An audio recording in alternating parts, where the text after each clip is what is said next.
വചനം വിചിന്തനത്തിലേക്ക് സ്വാഗതം.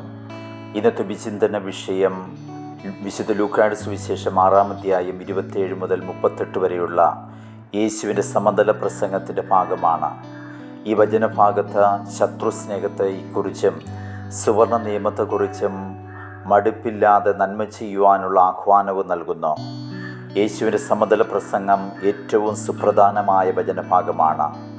എൻ്റെ വാക്ക് ശ്രവിക്കുന്ന നിങ്ങളോട് ഞാൻ പറയുന്നു എന്ന ശക്തമായ ആമുഖവാക്യത്തോടെയാണ് ഇതാരംഭിക്കുന്നത്.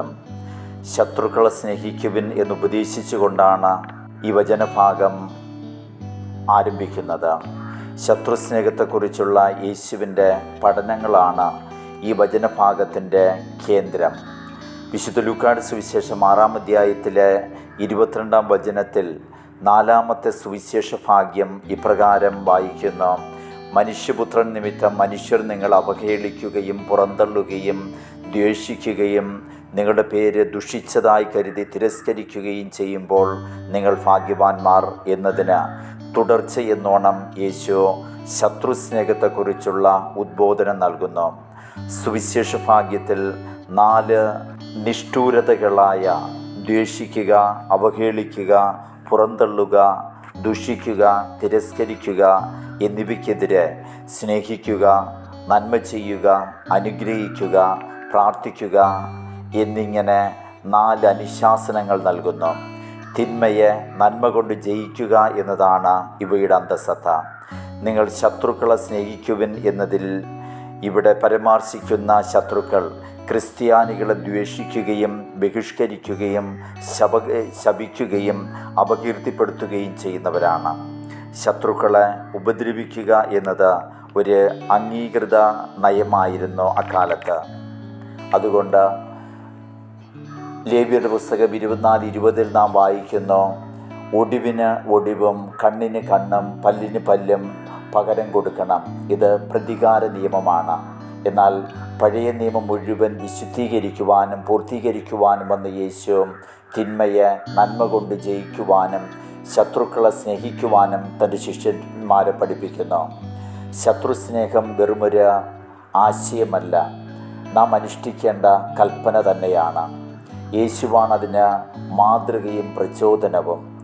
ശത്രുതയുടെ എവറസ്റ്റിൽ സ്നേഹത്തിൻ്റെ വെൺകൊടി പാറിച്ചവനാണ് യേശു.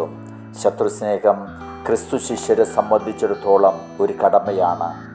അഗാപ്പെ എന്ന ഗ്രീക്ക് പദമാണ് സ്നേഹം എന്ന ആശയത്തെ പ്രകടമാക്കാൻ ഇവിടെ ഉപയോഗിച്ചിരിക്കുന്നത്. അഗാപ്പെ എന്നാൽ സജീവ പരിഗണനയുള്ള കർമ്മം കൊണ്ട് പ്രകടമാകുന്ന സ്നേഹം എന്നാണ് അർത്ഥം. ശത്രുക്കളോടുള്ള സ്നേഹവും ഇതുപോലെ ആഴമേറിയതും സജീവവുമായ സ്നേഹമായിരിക്കണം. ഉദാരതയിൽ നിന്ന് വേണം ആ സ്നേഹം ഉയർകൊള്ളാൻ. യേശു ഇത് വ്യക്തമാക്കുന്നു: നിങ്ങളെ ദ്വേഷിക്കുന്നവർക്ക് നന്മ ചെയ്യുവിൻ, ശപിക്കുന്നവരെ അനുഗ്രഹിക്കുവിൻ, അധിക്ഷേപിക്കുന്നവർക്ക് വേണ്ടി പ്രാർത്ഥിക്കുവിൻ. ഒരൽപ്പം സഹിഷ്ണുത കാട്ടലല്ല യേശു ആവശ്യപ്പെടുന്നത്, മറിച്ച് ശത്രുവിൻ്റെ മനോഭാവത്തിന് ഘടകവിരുദ്ധമായ സജീവമായ സ്നേഹം പ്രദർശിപ്പിക്കാനാണ് യേശു ആവശ്യപ്പെടുന്നത്. സഹനത്തിൻ്റെയും സ്നേഹത്തിൻ്റേതുമായ മനോഭാവമാവണം ക്രിസ്തു ശിഷ്യരുടെ മുഖമുദ്ര എന്ന് യേശു ഇവിടെ വ്യക്തമാക്കുന്നു. പ്രതികാരമല്ല, പ്രതിസ്നേഹമാണ് ക്രിസ്തു ശിഷ്യരുടെ ധർമ്മം എന്ന് യേശു വ്യക്തമാക്കി തരുന്നു. മറ്റുള്ളവരിലേക്ക് ഇറങ്ങിച്ചെല്ലുന്ന സ്നേഹം മുഖമുദ്രയാക്കണം. നിയന്ത്രണം വയ്ക്കാതെ നിസ്വാർത്ഥമായിരിക്കണം ക്രിസ്തു ശിഷ്യരെ നയിക്കേണ്ടത്. യേശു ലോകത്തിന് നൽകിയ സുവർണ നിയമം, ഗോൾഡൻ റൂൾ, തുടർന്ന് ഇവിടെ കാണുവാൻ കഴിയും. മറ്റുള്ളവർ നിങ്ങളോട് എങ്ങനെ പെരുമാറണമെന്ന് നിങ്ങൾ ആഗ്രഹിക്കുന്നുവോ അങ്ങനെ തന്നെ നിങ്ങൾ അവരോട് പെരുമാറുവിൻ എന്ന സുവർണ നിയമം യേശുവിൻ്റെ പ്രബോധനങ്ങളുടെ മുഴുവൻ അന്തസ്സത്തെ ഉൾക്കൊള്ളുന്നതാണ്. പാരസ്പരികമായ ഒരു ബന്ധത്തിൽ ഉറപ്പിക്കപ്പെട്ടതാണ് ഈ തത്വം. തോബിത്തിൻ്റെ പുസ്തകം 4-ാം അധ്യായം 15-ാം വചനത്തിൽ കാണുന്നു: നിനക്ക് അഹിതമായത് അപരനോട് ചെയ്യരുത്. യേശുവിൻ്റെ കാഴ്ചപ്പാടിൽ അപരനോടുള്ള സ്നേഹവും കരുതലുമാണ് ദൈവത്തെ സ്നേഹിക്കുവാനും അറിയുവാനുമുള്ള മാർഗം.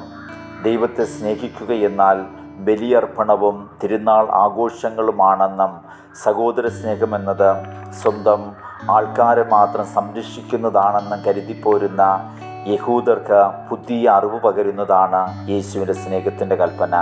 യേശു ദൈവ സ്നേഹത്തെയും പരസ്നേഹത്തെയും കോർത്തിണക്കി അവരിനോട് ക്ഷമിക്കുക, അവനെ സ്നേഹിക്കുക എന്നതാണ് രക്ഷയുടെ മാർഗമെന്ന് യേശു പഠിപ്പിക്കുന്നു. പാരസ്പരികത എന്ന തത്വം, സ്നേഹിക്കുന്നവരെ മാത്രം സ്നേഹിക്കുക, സഹായിക്കുന്നവരെ മാത്രം സഹായിക്കുക എന്ന തത്വത്തിന് അപ്പുറം കടക്കുവാൻ ക്രിസ്തു ശിഷ്യർക്ക് കഴിയണം. യേശു ചോദിക്കുന്നു, പാപികളും തങ്ങളെ സ്നേഹിക്കുന്നവരെ സ്നേഹിക്കുന്നുണ്ടല്ലോ എന്നാണ്. പാപികളുടെ ധർമ്മബോധത്തിനും അപ്പുറത്ത് അവരെ അതിശയിപ്പിക്കുന്ന സ്നേഹമുള്ളവർക്ക് മാത്രമേ ശത്രുക്കളെ സ്നേഹിക്കുക എന്ന നിയമം പാലിക്കുവാൻ കഴിയൂ. ഇതാണ് സുവർണ്ണ നിയമത്തിന് അതീതമായ നിയമം. പ്രത്യുപകാരമോ പ്രതിസ്നേഹമോ ഉണ്ടാവുമോ എന്ന് കണക്ക് കൂട്ടാതെയും പ്രതിസ്നേഹം ലഭിക്കില്ല എന്ന ഉറപ്പോടെ സ്നേഹിക്കുവാൻ കഴിയണം. തിരിച്ചു കിട്ടുമെന്നുള്ള പ്രതീക്ഷയില്ലാതെ നന്മ ചെയ്യുവാൻ കഴിയണം. നിസ്വാർത്ഥതയും തിരിച്ചു കിട്ടുമെന്ന പ്രതീക്ഷയില്ലാത്തതും സാർവത്രികവുമായ സ്നേഹം, അത് മറ്റുള്ളവരുടെ നന്മ എന്ന ചിന്തയിൽ നിന്ന് മാത്രം ഉദിക്കുന്ന സ്നേഹമാണ്. അതായിരിക്കണം ക്രിസ്തു ശിഷ്യൻ്റെ മുഖമുദ്ര. എല്ലാ കണക്കുകൂട്ടലുകൾക്കും അതീതമായി സ്നേഹിക്കുന്നവനാണ് ക്രിസ്തു ശിഷ്യൻ. അത്തരം സ്നേഹവും കാരുണ്യവും നമ്മോട് കാണിച്ചവനാണ് ദൈവം. പിതാവായ ദൈവത്തെ ഉത്തമ മാതൃകയാക്കിക്കൊണ്ട് വേണം ക്രിസ്തു ശിഷ്യർ സ്നേഹിക്കേണ്ടതും പ്രത്യേകിച്ച് ശത്രുസ്നേഹം പ്രാവർത്തികമാക്കേണ്ടതും. ശത്രുസ്നേഹം പ്രവൃത്തിപഥത്തിൽ കൊണ്ടുവരാൻ യേശു പറയുന്നു, നിങ്ങളുടെ പിതാവ് കരുണയുള്ളവനായിരിക്കുന്നത് പോലെ നിങ്ങളും കരുണയുള്ളവരായിരിക്കുവിൻ എന്നാണ്. പഴയ നിയമത്തിൽ ദൈവത്തിൻ്റെ ഏറ്റവും വലിയ സവിശേഷതയായി എടുത്തു കാട്ടുന്നതാണ് കരുണയാണ്. ദൈവത്തിന് നമ്മോടുള്ള കരുണാദ്രമായ സ്നേഹമാണ് നാം മറ്റുള്ളവരോടും പ്രത്യേകിച്ച് ശത്രുക്കളോടും കാട്ടേണ്ട മനോഭാവം. വചന സന്ദേശം ഉൾക്കൊണ്ട് കർത്താവിൻ്റെ സ്നേഹത്തിൻ്റെ ആഴവും അർത്ഥവും മനസ്സിലാക്കി ജീവിക്കുവാനും കരുണയായ ദൈവത്തിൻ്റെ കാരുണ്യം പ്രകടമാക്കുവാനും ശത്രുക്കളോട് പോലും ഹൃദയപൂർവ്വം ക്ഷമിച്ചുകൊണ്ട് കർത്താവിൻ്റെ മാതൃക പിൻചൊല്ലുവാനും പരിശ്രമിക്കാം. ദൈവം നമ്മെ അനുഗ്രഹിക്കട്ടെ.